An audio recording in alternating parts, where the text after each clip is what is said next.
Di sudut kota naga, pria muda berjubah biru mengandalkan sudut dinding dan menghela nafas panjang. Tidak hanya dia, tetapi juga di beberapa tempat tersembunyi lainnya, ada juga beberapa orang. Ketika Luo Zeng dan Mui Jian bermain melawan satu sama lain, saraf mereka seperti tali busur yang ketat. Selama ada sedikit tinjutan, mereka akan berhenti. Meskipun pedang itu tidak tinggi, tetapi pedang itu menjadi luar biasa. Dia benar-benar ingin membunuh Luo Zeng, begitu dekat, sangat buruk untuk berhenti. Melihat bahwa dia baru saja menghancurkan Luo Zeng dan meninggalkan pedang, mereka juga melepaskan hati mereka. Mui Jian sedikit gila, tapi bagaimanapun, dia tahu jenderal itu, pemuda berjubah biru itu menggelengkan kepalanya, dan diam-diam menyembunyikan sosoknya. Adapun Luo Zeng dan Mui Jian bertarung di kota naga, dan bahkan meruntuhkan sebuah paviliun. Penjaga Longcheng juga tahu bahwa urusan saat ini tidak muncul. Kota naga memiliki kekuatan besar di Zhongshan, dan pada akhirnya itu hanya pendirian Tiangong. Ambang batas. Di tengah malam, bintang-bintang putih yang tak terhitung jumlahnya berubah menjadi hujan pedang. Luo Zeng menatap gunung Tai yang tak terjangkau dan wajahnya yang kompleks. Dalam pertempuran dengan Mui Jian, meskipun dia memiliki pedang salju, dia juga membiarkan Luo Zeng mengerti sesuatu. Dia memasuki dunia ibu, memasuki istana pedang, dan kemudian berbalik ke kota naga, dan hampir tidak bertemu rekan-rekannya yang bisa dibandingkan dengannya. Satu-satunya yang bisa masuk ke mata hanyalah satu Ling Frost. Tapi sekarang dia mengerti bahwa bukan jenius dari dunia ibu yang tidak sebanding dengan miliknya, tetapi posisinya masih terlalu rendah. Jantung pedang. Pedang Namo terlalu aneh, dan telah mencapai titik di mana semuanya bisa menjadi pedang. Meskipun dia hanya memegang massa udara, kekuatan udara tidak lebih lemah dari pedang 6 pedangnya. Luo Zeng menyimpulkan dalam hati ratusan kali, tidak peduli metode apa yang dia gunakan, sulit untuk melawan Mui Jian. Satu-satunya hal yang pasti adalah bahwa pedang itu digunakan untuk memprovokasi pedang ular, tetapi cara seperti itu secara alami tidak pantas. Pemilik bendera, masih memikirkan hari itu? Su Quan tertawa. Yah, kata Luo Zeng. Meskipun Mui Jian lebih muda dari pembawa bendera, dia sudah menjadi surga ketiga di sisi lain. Jika pikiran yang sama tercerahkan, adalah normal bagi pemilik bendera untuk kalah darinya, Su Quan menganalisis. Luo Zeng menggelengkan kepalanya, alam bukan alasan utama. Perbedaan antara surga 3 dan surga yang berat tidak besar, dan pertarungannya dengan Mui Jian belum menggunakan sisi lain dari token. Alasan kuncinya adalah bahwa asal-usul keduanya berbeda.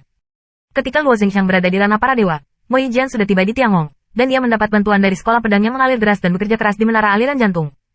Pada saat ini, Luo Zeng masih berkeliaran, dan bahkan tidak mengerti arti sebenarnya dari Tao dan pihak lain. Saya pikir itu adalah alasan utama. Ketika pemilik bendera dan bocah itu berada di ranah, mereka dapat menghancurkannya.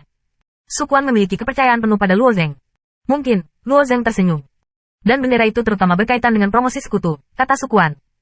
Di kota naga, hanya sebagai sekutu, adalah mungkin untuk menjadi Tai Wei, dan ini hampir menjadi tujuan semua pemilik bendera. Menjadi sekutu, kamu perlu pergi ke Longcheng untuk melamar? Luo Zeng bertanya. Su Quan mengangguk, orang tua yang melamar di pintu masuk kota naga. Menurut tren pembawa bendera saat ini, tidak akan lama bagi jumlah orang untuk mencapai target. Satu-satunya perbedaan adalah prestasi. Made, bagaimana cara menghasilkan? Luo Zeng bertanya. Membunuh iblis itu. Mata Su Quan memancarkan pandangan harapan. Dari kelahiran dunia ibu hingga saat ini, tidak ada hari di antara ras-ras besar. Konflik antar ras terus terjadi.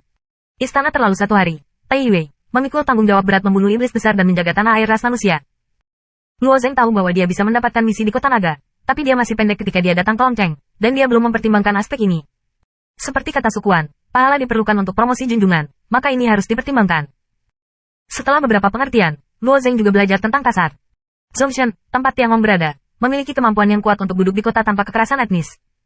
Istana terlalu satu hari memiliki total 13 negara besar, dan 6 diantaranya tidak damai. Secara khusus, prefektur Guanshan masih dalam kekacauan. Meskipun telah berulang kali mengirim penindasan Tai Wei, juga menjengkelkan menghadapi serangan balik alien lain. Oleh karena itu, tugas membunuh naga yang baru-baru ini dikeluarkan oleh Longcheng pada dasarnya adalah pergi ke Guanshan. Luo Zeng menerima saran dari Su Quan. Setelah memasuki sisi lain malam itu, dia juga memberitahu Ling Frost. Ling Xuang sangat khawatir dengan keputusan Luo Zeng. Gunung itu terlalu kacau. Menurut situasi saat ini, Tiangong kita kemungkinan akan menarik negara. Akankah terlalu berbahaya untuk pergi sekarang? Tiangong akan menarik diri dari Guanshan. Mengapa ini? Bisakah kita tidak melawan iblis? Kata Luo Zenggi. Pandangan ini Luo Zeng telah mendengar di istana Daojian, dan dia melihat bahwa istana pedang dihancurkan oleh iblis besar, dan jantungnya memang terkejut.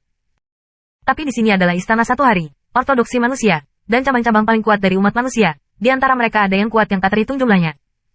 Ling Frost tersenyum dan berkata, kamu tahu terlalu sedikit tentang dunia ibu. Orang-orang Jinwu yang bersaing dengan kita di Guanshan. Yang terkuat di antara mereka adalah Kaisar Iblis. Kaisar Iblis ini sudah cukup untuk melawan keberadaan Kaisar Timur kita. Kaisar Iblis Jun, menyeimbangkan Kaisar. Alis Luo Zeng terangkat. Dalam imajinasi Luo Zeng, Kaisar Timur harus berada di posisi yang sama dengan kakeknya. Tetapi orang kuat Jinwu yang kuat juga memiliki kekuatan seperti itu. Jadi kamu harus memikirkan masalah ini. Meskipun misi Longcheng tidak bisa sesulit Tai Wei, tetapi selalu ada pengecualian, kata Ling Frost. Luo Zeng tahu bahwa Ling Xuang bukan hayalan, Tetapi karena dia telah mengambil keputusan, dia tidak akan berubah. Ketika memasuki kota naga, Luo Zeng memikirkannya. Terlepas dari sungai Qiuyin, Lin Zhanqi, mereka memiliki sempoa. Dia tidak akan memiliki belas kasihan, jadi dia tidak tertarik naik gunung. Dengan mengandalkan dirinya sendiri, dia bisa berjalan setapak demi setapak. Meyakinkan, aku tidak akan membuat keputusan tergesa-gesa, kata Luo Zeng kepada Ling Xuang. Ling Xuang tidak memiliki ketenangan pikiran sedikit pun. Begitu orang ini membuat tekadnya, tidak ada perkataan yang ceroboh. Dia pasti akan melakukannya, dan dia tidak bisa menghentikannya. Sebelum pergi, Luo Zeng menjelaskan urusan kota naga. Hal yang umum adalah membiarkan Yue Baicheng dan Qi Yi datang untuk mengurusnya. Jika ada masalah, Yin Yuehuan akan mengurusnya. Kuncinya adalah bahwa sekutu-sekutu itu telah dikejutkan oleh Luo Zeng, dan bahkan jika Luo Zeng sementara meninggalkan kota naga, mereka tidak akan berhasil. Kemudian Luo Zeng dan sukuan pergi ke Longcheng dan memasuki paviliun naga tersembunyi. Disinilah kota naga mengeluarkan tugas. Luo Zeng awalnya berencana pergi ke sana sendirian. Dia tidak berharap sukuan bersikeras untuk tinggal bersamanya. 2 hari kepahitan mengejar dia memohon, dan Luo Zeng tidak bisa tinggal bersamanya, dan dia akhirnya setuju.